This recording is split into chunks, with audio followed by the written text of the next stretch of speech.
राधे राधे दोस्तों। एक बार आप कमेंट बॉक्स में सबसे पहले जय शनिदेव जरूर लिख दीजिए। जैसा कि आप सभी को पता है कि शनिवार का दिन शनिदेव को समर्पित है। शनिदेव को काली चीजें अति प्रिय है, इसीलिए उनकी पूजा काली चीजों के द्वारा की जाती है। काली चीजों में काले वस्त्र, तेल, उड़द आदि शनिदेव को चढ़ाया जाता है। शनिवार का व्रत शनि की दशा को दूर करने के लिए किया जाता है और इस दिन शनि स्तोत्र का पाठ भी विशेष लाभदायक सिद्ध होता है। मैं आपको आज इस वीडियो में एक कथा सुनाने वाली हूँ जो आप शनिवार के व्रत में कर सकते हैं। एक समय सूर्य, चंद्रमा, मंगल, बुध, बृहस्पति, शुक्र, राहु और केतु, इनके साथ साथ शनि, इन ग्रहों में आपस में झगड़ा हो गया कि हम सब में सबसे बड़ा कौन है। सब अपने अपने को बड़ा कहते थे। जब आपस में कोई निश्चय ना हो सका तो सबके सब आपस में झगड़ते हुए इंद्रदेव के पास गए और कहने लगे कि आप सभी देवताओं के राजा हो, इसलिए आप हमारा न्याय करके हमें बतलाओ कि नव ग्रहों में सबसे बड़ा कौन है। राजा इंद्र इनका प्रश्न सुनकर घबरा गए और कहने लगे कि मुझ में यह सामर्थ्य नहीं है कि जो मैं किसी को बड़ा या छोटा बतलाऊं। मैं अपने मुख से किसी के बारे में कुछ भी नहीं कह सकता हूँ। हाँ, लेकिन एक उपाय हो सकता है। इस समय पृथ्वी पर राजा विक्रमादित्य दूसरों के दुख का निवारण करने वाले हैं, इसलिए तुम सब मिलकर उन्हीं के पास जाओ, वही तुम्हारे दुखों का निवारण करेंगे। ऐसा वचन सुनकर सभी ग्रह देवता चलकर भूलोक में राजा विक्रमादित्य की सभा में जाकर उपस्थित हुए और अपना प्रश्न राजा के सामने रखा। राजा उनकी बात सुनकर बड़ी चिंता में पड़ गए कि मैं अपने मुख से किसको बड़ा और किसको छोटा बतलाऊं। जिसको छोटा बतलाऊंगा वही क्रोध करेगा। परंतु उनका झगड़ा निपटाने के लिए एक उपाय सोचा कि सोना, चांदी, कांसा, पीतल, शीशा, रांगा, जस्ता, अभ्रक और लोहा, 9 धातुओं के 9 आसन बनवाए। अब सभी आसनों को क्रम से, जिसे सोना सबसे पहले और लोहा सबसे पीछे बिछाया गया। इसके पश्चात राजा ने सब ग्रहों से कहा कि आप सब अपने अपने सिंहासनों पर बैठ जाइए। जिसका आसन सबसे आगे है वह सबसे बड़े और जिसका आसन सबसे पीछे है वह सबसे छोटा जाने जाएंगे। क्योंकि लोहा सबसे पीछे था और वह शनिदेव का आसन था, इसलिए शनिदेव ने समझ लिया कि राजा ने मुझको सबसे छोटा बना दिया है। इस पर शनिदेव को बड़ा क्रोध आया और कहा कि राजा, तुम मेरे पराक्रम को नहीं जानता। सूर्य एक राशि पर 1 महीना, चंद्रमा 2.25 महीना, 2 दिन मंगल, 1.5 महीना बृहस्पति, 13 महीने बुध और शुक्र 1 महीने, परंतु मैं एक राशि पर 2.5 अथवा 7 साल तक रहता हूँ। बड़े बड़े देवताओं को भी मैंने भीषण दुख दिए हैं।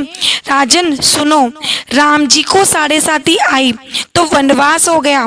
रावण को 7.5 आई तो राम जी ने लक्ष्मण की सेना लेकर लंका पर चढ़ाई कर दी, रावण के कुल का नाश कर दिया। हे राजा, अब तुम सावधान रहना। राजा कहने लगा, जो कुछ भाग्य में होगा देखा जाएगा। उसके बाद अन्य ग्रह तो प्रसन्नता के साथ चले गए, परंतु शनिदेव बड़े क्रोध के साथ वहां से सिधारे। कुछ काल व्यतीत हो जाने पर जब राजा को 7.5 की दशा आई तो शनिदेव घोड़ों के सौदागर बनकर अनेक सुंदर घोड़ों के साथ राजा की राजधानी में आए। जब राजा ने सौदागर के आने की खबर सुनी तो अश्वपाल को अच्छे अच्छे घोड़े खरीदने की आज्ञा दी। अश्वपाल ऐसी अच्छी नस्ल के घोड़े देखकर और उनका मूल्य सुनकर चकित हो गया और तुरंत ही राजा को खबर दी। राजा उन घोड़ों को देखकर एक अच्छा सा घोड़ा चुनकर सवारी के लिए चढ़ा। राजा घोड़े की पीठ पर चढ़ते ही घोड़ा जोर से भागा। घोड़ा बहुत दूर तक एक बड़े जंगल में जाकर राजा को छोड़कर अंतर्ध्यान हो गया। इसके बाद राजा अकेला जंगल में भटकता फिरता रहा। बहुत देर के पश्चात राजा ने भूख और प्यास से दुखी होकर भटकते भटकते एक ग्वाले को देखा। ग्वाले ने राजा को प्यास से व्याकुल देखकर पानी पिलाया। राजा की उंगली में एक अंगूठी थी, उसे निकालकर प्रसन्नता के साथ ग्वाले को दे दी और शहर की ओर चल पड़ा। राजा शहर में पहुंचकर एक सेठ की दुकान पर जाकर बैठ गया और अपने आप को उज्जैन का रहने वाला तथा अपना नाम विक्रमादित्य बतलाया। सेठ ने उसको कुलीन मनुष्य समझकर जलादि पिलाया। भाग्यवश उसी दिन सेठ की दुकान पर बिक्री अधिक हुई। तब सेठ उसको भाग्यवान पुरुष समझकर भोजन कराने के लिए अपने साथ ले गया। भोजन करते समय राजा ने आश्चर्य की बात देखी कि खूंटी पर हार लटक रहा है। वह खूंटी उस हार को निगल रही है। भोजन के पश्चात कमरे में आने पर जब सेठ को कमरे में हार ना मिला तो सबने यही निश्चय किया कि सिवाय विक्रमादित्य के और कोई इस कमरे में नहीं आया, अतः अवश्य ही उसी ने। तब राजा ने आज्ञा दी कि इसके हाथ पैर काटकर चौरंगिया किया जाए। राजा की आज्ञा का तुरंत पालन किया गया और विक्रमादित्य के हाथ पैर काट दिए गए। इस प्रकार कुछ समय व्यतीत होने पर एक तेली उसको अपने घर ले आया और कोल्हू पर उसको बैठा दिया। विक्रमादित्य उस पर बैठा हुआ था, तभी जबान से बैल हाँकता रहा। शनि की दशा समाप्त हो गई और एक रात को वर्षा ऋतु के समय वह मल्हार राग गाने लगा। उसका गाना सुनकर उस शहर के राजा की कन्या उस राग पर मोहित हो गई और दासी को खबर लाने भेजा कि शहर में कौन गा रहा है। दासी सारे शहर में फिरती फिरती क्या देखती है कि तेली के घर में चौरंगिया राग गा रहा है। दासी ने महल में आकर राजकुमारी को सब वृत्तांत सुना दिया। बस उसी क्षण राजकुमारी ने अपने मन में यह प्रण कर लिया कि चाहे कुछ भी हो जाए, मैंने इस चौरंगिया के साथ ही विवाह करने का निश्चय कर लिया है। प्रातः काल होते ही जब दासी ने राजकुमारी को जगाना चाहा तो राजकुमारी अनशन व्रत लेकर पड़ी रही। तब दासी ने रानी के पास जाकर राजकुमारी के ना उठने का वृत्तांत कहा। रानी ने तुरंत ही वहां आकर राजकुमारी को जगाया और उसके दुख का कारण पूछा। तो राजकुमारी ने कहा कि माताजी, मैंने ये प्रण कर लिया है कि तेली के घर में जो चौरंगिया है उसी के साथ मैं विवाह करूंगी। माता ने कहा, पगली, ये क्या बात कर रही हो? तुमको किसी देश के राजा के साथ परणाया जाएगा।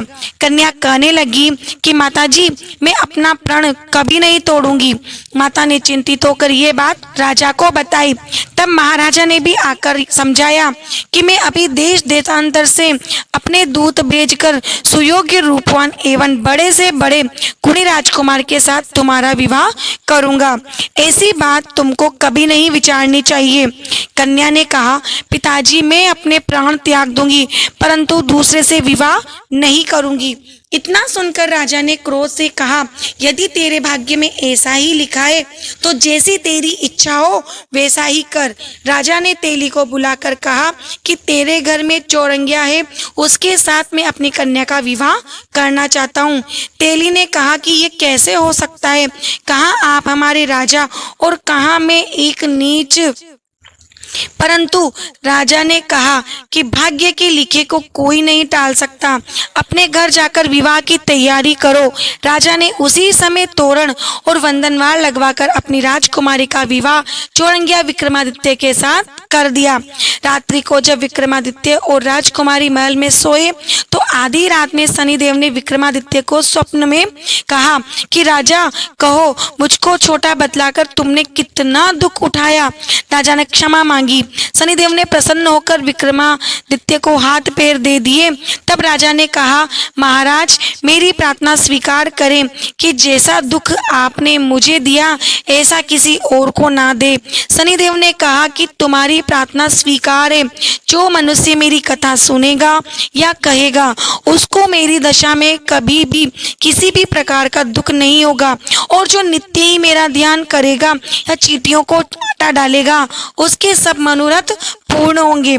इतना कहकर शनिदेव अपने धाम को चले गए। राजकुमारी की आंख खुली और उसने राजा के हाथ पांव देखे तो आश्चर्य को प्राप्त हुआ।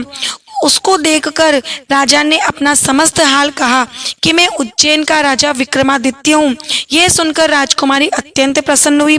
प्रातःकाल राजकुमारी से उसकी सखियों ने पूछा तो उसने अपने पति का समस्त वृत्तांत कह सुनाया। तब सबने प्रसन्नता प्रकट की और कहा कि ईश्वर ने आपकी मनोकामना पूर्ण कर दी। जब उस सेठ ने यह सुना तो वे विक्रमादित्य के पास आया और राजा विक्रमादित्य के पैरों पर गिरकर क्षमा मांगने लगा कि मैंने आप पर चोरी का झूठा दोष लगाया, अतः आप मुझको जो चाहे दंड दें। राजा ने कहा कि मुझ पर शनिदेव का कोप था, इसी कारण यह सब दुख मुझको प्राप्त हुआ। इसमें तुम्हारा कोई दोष नहीं, तुम अपने घर जाकर अपना कार्य करो। सेठ बोला कि मुझे तभी शांति होगी जब आप मेरे घर चलकर प्रीतिपूर्वक भोजन करेंगे। राजा ने कहा जैसी आपकी मर्जी वैसा ही करें। सेठ ने अपने घर जाकर अनेक प्रकार के 36 तरकारी 32 भोजन बनवाए और राजा विक्रमादित्य को प्रीतिभोज दिया। जिस समय राजा भोजन कर रहे थे एक अत्यंत आश्चर्य की बात हो गई। सबको दिखाई दिया कि जो खूंटी पहले हार निगल रही थी अब वह हार को उगल रही है। जब भोजन समाप्त हो गया तो सेठ ने हाथ जोड़कर बहुत सी मोहरे राजा को भेंट की और कहा कि मेरे श्री कंवर नाम की एक कन्या है, उसका पाणी ग्रहण आप करें। इसके बाद सेठ ने अपनी कन्या का विवाह राजा के साथ कर दिया और बहुत सा दान दहेज आदि दिया। इस प्रकार कुछ दिनों तक वहां निवास करने के पश्चात विक्रमादित्य ने शहर के राजा से कहा कि अब मेरी उज्जैन जाने की इच्छा है। फिर कुछ दिन के बाद विदा होकर राजकुमारी मन भावनी सेठ की कन्या श्री कंवरी तथा दोनों जगह के दहेज में प्राप्त अनेक दास दासी रथ और पालकियों सहित राजा विक्रमादित्य उज्जैन की तरफ चले। जब शहर के निकट पहुंचे और प्रवासियों ने राजा के आने का संवाद सुना तो समस्त उज्जैन की प्रजा आगवानी के लिए गई। तब बड़ी प्रसन्नता से राजा अपने महल में पधारे। सारे शहर में बड़ा भारी महोत्सव मनाया गया और रात्रि को दीपमाला की गई। दूसरे दिन राजा ने शहर में यह सूचना कराई कि शनिश्चर देवता सभी ग्रहों में सर्वोपरि है। मैंने उनको छोटा बतलाया, इसी से मुझको ये दुख प्राप्त हुआ है। इस कारण सारे शहर में सदा शनिश्चर की पूजा की जाएगी और कथा कही जाएगी। तब से उस उज्जैन नगरी में शनिदेव की पूजा होने लगी और प्रत्येक व्यक्ति कथा कहने लगे। राजा और प्रजा अनेक प्रकार के सुख भोगते रहे। जो कोई शनिश्चर की इस कथा को पढ़ता है या सुनता है शनिदेव की कृपा से सब दुख दूर होते हैं। और शनिवार की कथा को व्रत के दिन अवश्य ही पढ़ना चाहिए और इस दिन हो सके तो शनिदेव की चालीसा भी जरूर करें और इस दिन शनि सहस्त्र नाम का पाठ भी अवश्य करें।